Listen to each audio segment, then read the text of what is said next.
Yo, hey guys, what's up? How is everybody doing? Welcome back to the channel. Welcome back to No Huddle Fantasy Sports.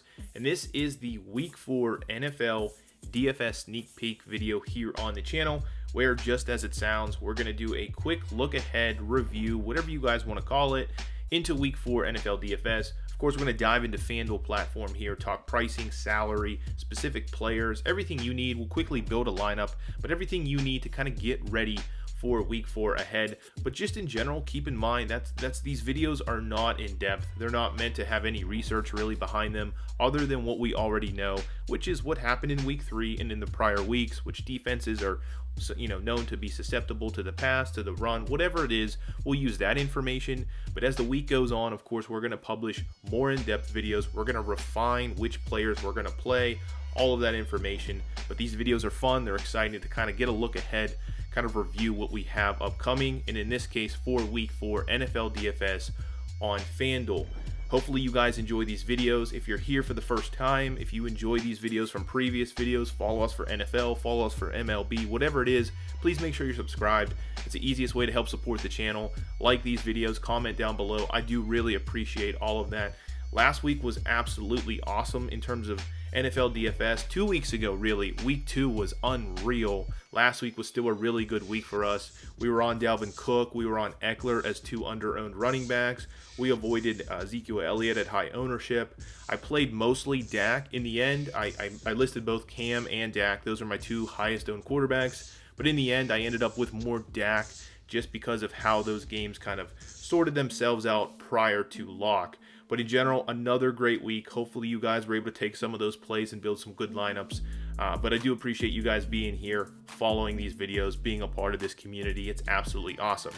Now, before we get started, we do have some breaking news. You guys are probably watching this video either really late on Sunday night, Monday night when I've recorded this video, or possibly Tuesday morning, Tuesday afternoon, whenever you're watching it.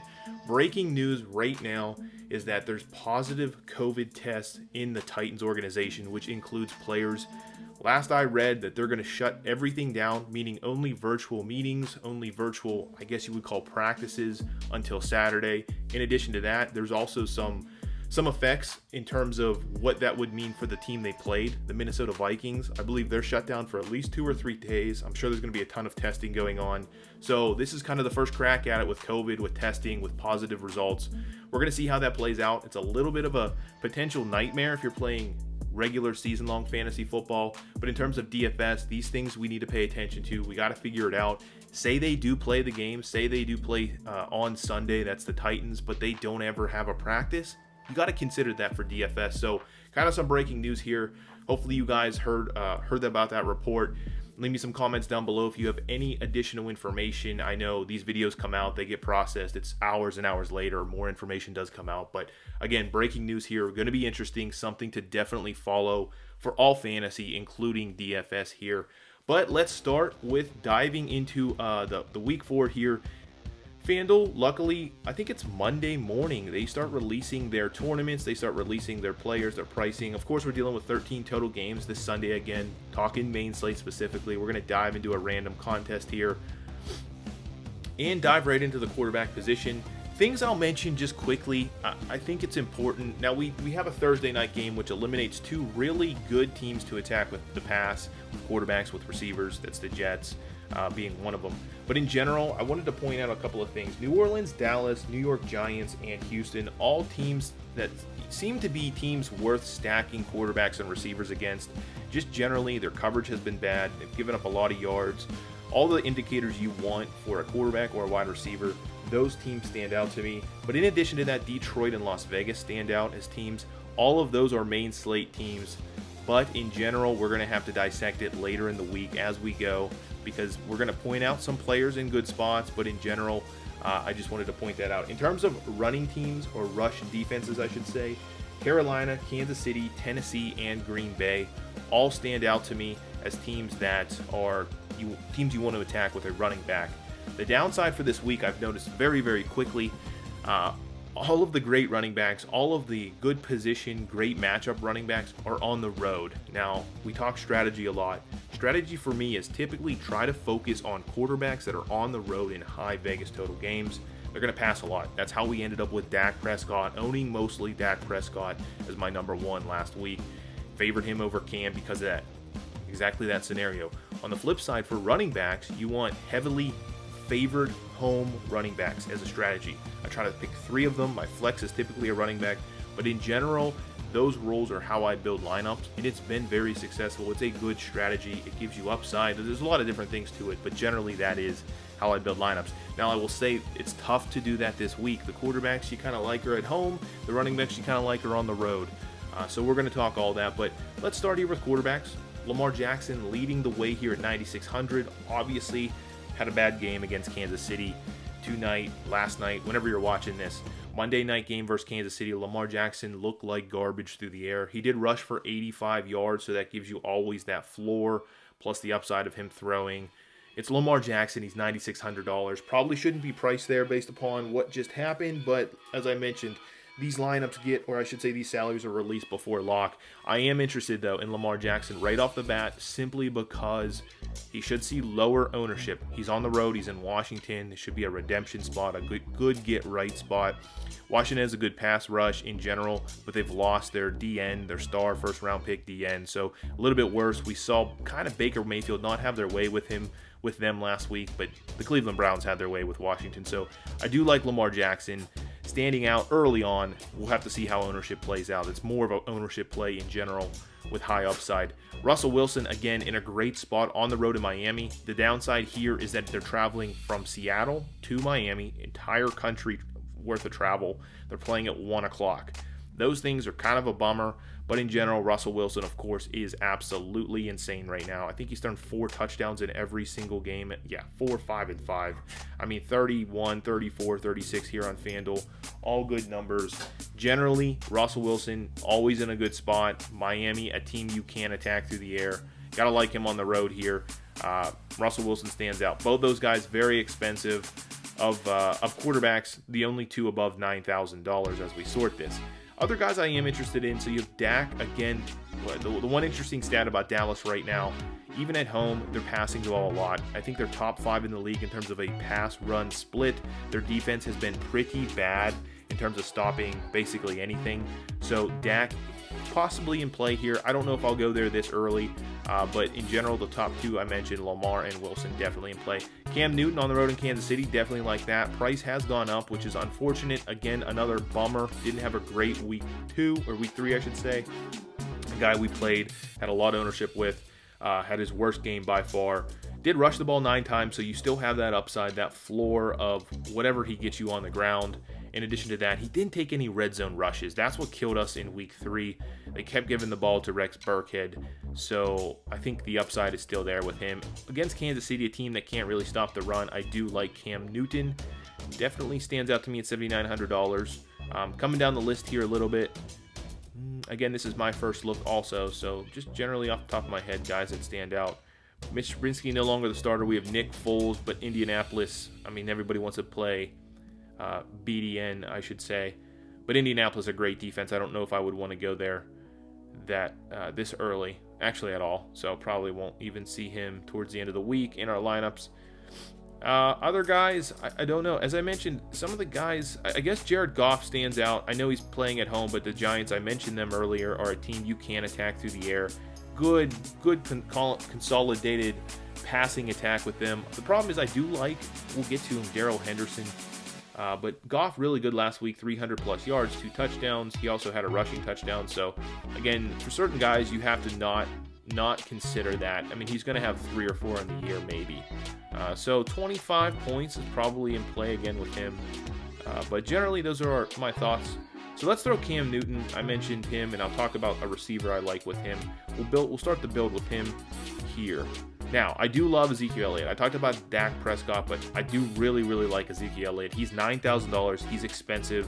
He's not been playing particularly well in terms of a fantasy performance. I hope that lowers ownership, but I do always like attacking the Cleveland Browns on the ground. They've just not played the greatest of running backs. That's why you don't see the greatest, or you don't see massive stats in favor of running backs for them right now. I don't think they're still very good. They're traveling to Dallas. Zeke's at home. I think he's a 4.5, 5-point favorite. All the boxes we check for a running back are there. He's seeing he saw 12 targets in week 3 there. He sees anywhere, I would say, between 5 and 10 targets a game, and that's an insane number for a running back. That's why he's so expensive. So you're nearly guaranteed, I would say, 20 to 25 touches out of him as a floor. I do like that against Cleveland here. I'm going to throw him in the lineup early on. I think he does stand out. Alvin Kamara had 47 targets week 3. Not exactly, but I mean close enough, right? 14. He's getting a ridiculous amount of targets. More important on DraftKings, I'm not one that plays too much Kamara, and I've been burned by it here on FanDuel. I like Dalvin Cook. That was our key play last week. Absolutely crushed it. I don't like him on the road here in Houston, though. I think they're going to have to resort to the pass or go to the pass here, and I don't know. First look, I don't like him. Derrick Henry, I talked about the Titans. We're going to have to see how that plays out. Actually, that applies to Dalvin Cook, too. Let's see what happens with COVID here. Again, I don't think very many people have talked about that yet. COVID tests have come positive with players out of Tennessee. The organization shut everything down, so see how that plays out. Nick Chubb on the road, I do really like Nick Chubb. We played a little bit of him last week. I don't like him on the road in Dallas, though. It's just not something I'll go towards. Chris Carson's obviously hurt his knee, but things seem to be turning out pretty well, or as best could for that scenario. Edwards, Hillaire. I don't mind this play, actually. It's $7,400, a little too pricey. Has not played as well as what we saw week 1. He only had 10 touches or 10 rushing attempts, 16 total touches, 25 though. That's where we want, 20 to 25 touches out of our back. New England has been not as sound as you think versus the run, so possibility there. I do like Kenyan Drake again versus Carolina here. I think I'm going to throw him in the lineup first look. $7,000. It's sad that his price has gone up here on FanDuel. It shouldn't have. He has not been great. That was a smash spot versus Detroit. Certainly let us down. Only has 1 target, 2 at most. He's catching the ball when he gets those targets. But I think you can expect 20 total touches or more out of him at $7,000 in a smash spot versus Carolina. Carolina's team is really, really bad. They gave up, last week 117 rushing yards. I think over a 5 yards per carry average. I'm throwing Kenyan Drake in. I do like him off the top here. Austin Eckler, another dude I've been playing a ton of. Certainly can go there again at $6,900. I think his price has dropped. These two prices don't make sense to me. Eckler saw 70 to 75% of the snaps last week. That is a huge improvement over some of the current concerns with Kelly. So I do like Eckler again, but I don't know if we can certainly fit that in our flex right now. Let's come down to another guy here, a little bit cheaper. I do want to mention. So I would say I do like Eckler. First look here versus Tampa Bay. They're going to have to throw the ball a lot. Eckler had 11 receptions, I believe. 11 receptions or 11 targets. Oh, both. 11 targets and 11 receptions, 84 yards. This is what you expect. 15 rushing attempts, 5 to 10 targets, potentially getting him 20 to 25, right? That's the goal. I keep repeating it. That's what you want out of a running back here. So I do like Eckler, even though he's on the road. People may go there because of his good performance there. David Johnson. I do like this spot for David Johnson. He scored a touchdown but did nothing else versus the Steelers. He's getting ridiculous usage. I want to say 90+% of the snaps are going to David Johnson. You don't get that out of very many backs. There's a handful of backs. 2 of them are either on IR or, McCaffrey. I guess he's on IR too. Those guys, your Elliott's, those are the guys that get that type of usage, including David Johnson. Now, he has not gotten a lot of rushing attempts, but I think playing at home this week is a good spot versus the Minnesota Vikings. Minnesota's defense is not very good. Generally, they're giving up, I think, on average, over 4 yards per carry right now. They were a little bit better last week, but they're very bad against almost everything. You can kind of see the numbers here. I like David Johnson at $6,700. I think he'll go under-owned. I think he gives us that upside of hopefully he gets 15 to 20 touches total, but it's, again, a good matchup playing at home. One of the few home running backs I'm actually interested in this week. And I think Houston is favored for the first time this season. So, again, a positive there. And I mentioned Daryl Henderson. I think he stands out. He should have won the job for Malcolm Brown. Brown has that broken finger. If Akers is out again, I think Daryl Henderson playing at home is definitely in play versus the Giants. I'm not going to throw him in right now. Actually, let's do that. Let's assume Akers is out. We'll save a little bit of money here and go with him. So in general, I think that's about it for running backs. David Montgomery's been playing well, but again, a difficult spot. Indy's defense is very, very good. We saw Rex Burkhead explode. Keep in consideration if James White is out again, and we're getting probably too low for my liking here. Devontae Freeman need a couple of weeks to see what happens there. I don't know what his actual. I didn't get to check on his usage and or snap counts. I'm sure it'll continue to go up, but for now, I'm staying out of that. But generally, that's it for running backs. Let's bump over to wide receivers here, and we'll try to speed things up. I'll start off with first, who am I going to pair with Cam Newton, right? Cam Newton pairs very, very well with two guys. That's Harry and Edelman. These guys account for, at least last I checked, about 60% of the snaps, or 60% of his targets. Last week, I think Edelman's dropped to about 25%. Now, they didn't throw the ball a ton. They were up a lot. A lot of things explain that. Looking back, I loved Cam Newton, and I should have avoided or came down on him because of the fact they were playing at home, because they were such big favorites. The game got out of hand pretty fast. All things you don't want for a quarterback. I thought he would still get more on the ground. He had an opportunity, but he just didn't. So, but I digress. Julian Edelman accounts for about 30% of his targets, and then Harry accounts for the other 30%. That's a very concentrated passing attack. Other players like DeAndre Hopkins, if you take into consideration, that's like 34%, and this dude gets a ridiculous amount of targets. So Julian Edelman, definitely a good pairing with him. And then you want to come back. Always the strategy is to come back in tournaments with somebody else on the other side of the ball. So Tyreek Hill, we saw a bad matchup versus the Ravens, and he still excelled. So I don't know if this is going to work out well. That's not very much, but we'll come back to that possibly here. Other receivers I want to talk about in here, guys are really expensive. Obviously, DeAndre Hopkins is getting an insane amount of usage. 12 targets, 16 targets, 9 targets, 2 games over 125 yards. Not really scoring touchdowns. Hopefully we see more touchdown upside come out of him, but very, very safe play, of course, whatever site you're playing on. I mentioned Tyreek Hill versus the Ravens. Still got it done. Humphreys, Peters, whoever was guarding him, did not matter. Only 6 targets. That's what you're going to get against that Ravens team, but he still killed it. That's the upside this guy gives you. So certainly in play, possibly a guy we'll bring back in this lineup. Tyler Lockett had the insane game versus Dallas here. 13 targets, 9 receptions, 3 total touchdowns, just got 100 yards, so pretty interesting that he hit that on the spot there. Definitely in play with Russell Wilson, without Russell Wilson, on the road to Miami, a team that can't defend much, so Tyler Lockett for sure is in play. Mike Evans in play. I'm starting to trust it now. Godwin, God bless my season-long fantasy league. Godwin is now going to be doubtful for I think 2 or 3 weeks, has a hamstring issue. He only got 4 targets but scored 2 touchdowns. All right, obviously the touchdowns, the red zone upside is huge for Evans. That's where Brady is going. He's not going to Gronk. He's not going to anyone else but Evans here. So hopefully we see something more in line with this. This is the week where he was out in terms of Godwin. I do like Mike Evans again this week, $7,400, even though they're playing at home against the Chargers. The Chargers defense isn't that good. I do like Cooper Kupp, but we have Daryl Henderson. I mentioned their passing attacks in play. Amari Cooper's in play every week. Just undervalued here at $7,100 always. I don't know why FanDuel doesn't bump his price up. Crazy targets, crazy usage. I like him, but again, we have Elliott that doesn't pair well in terms of this lineup.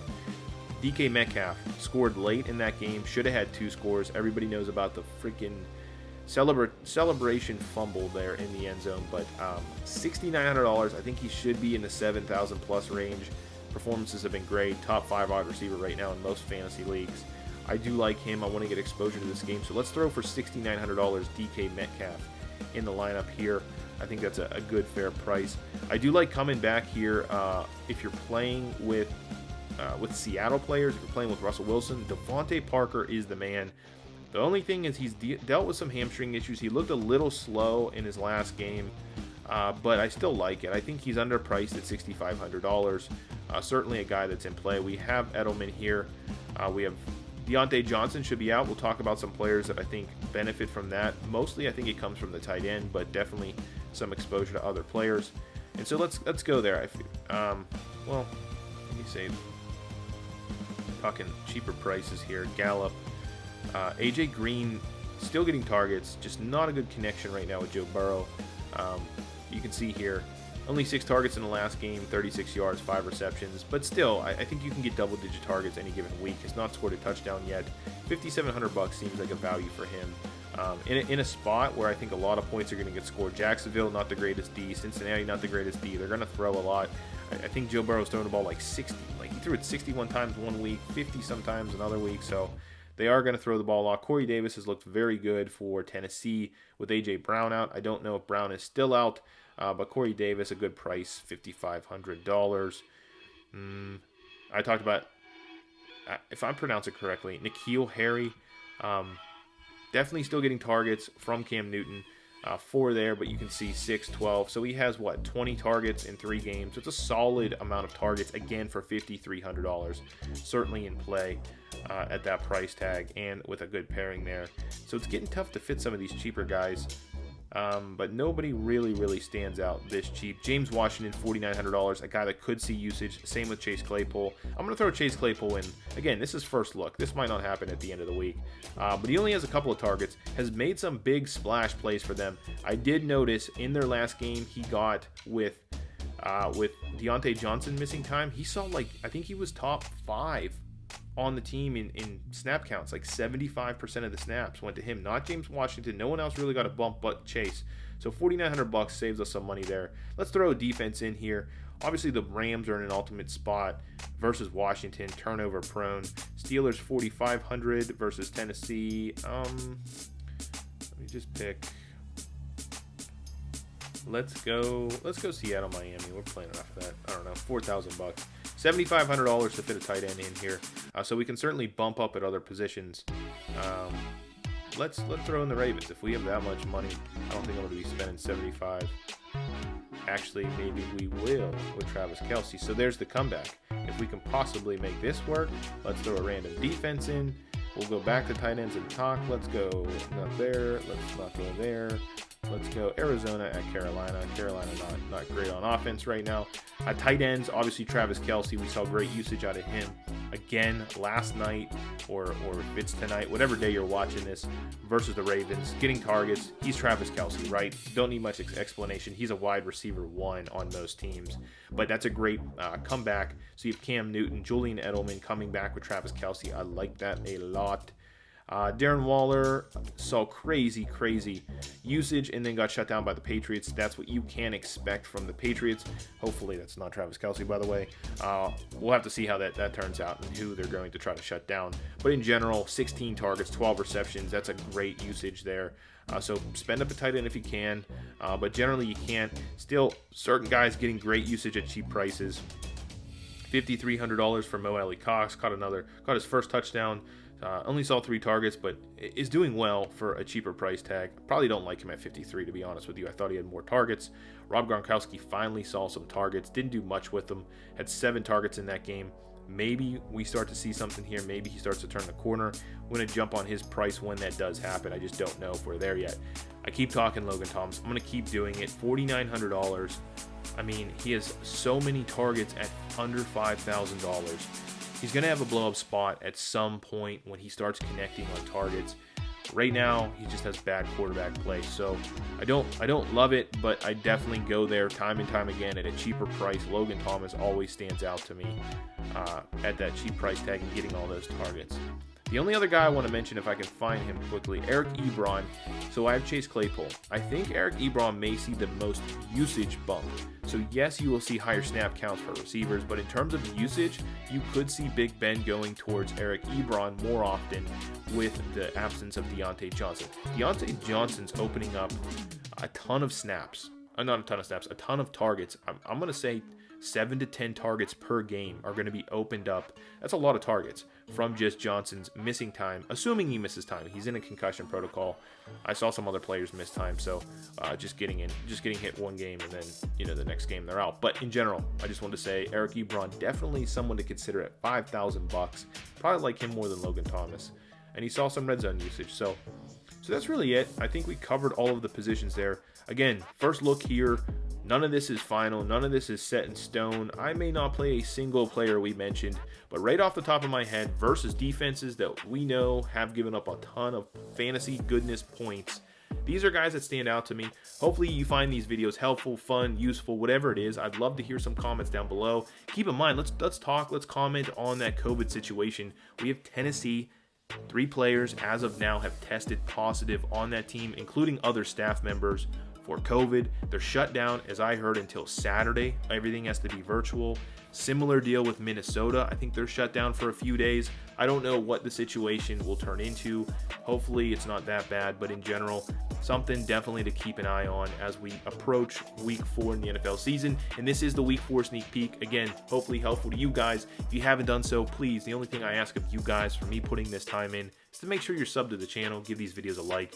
I always appreciate that. But outside of that, good luck if you're playing any weekly MLB DFS or anything else. Outside of that, I'll check you in the next video.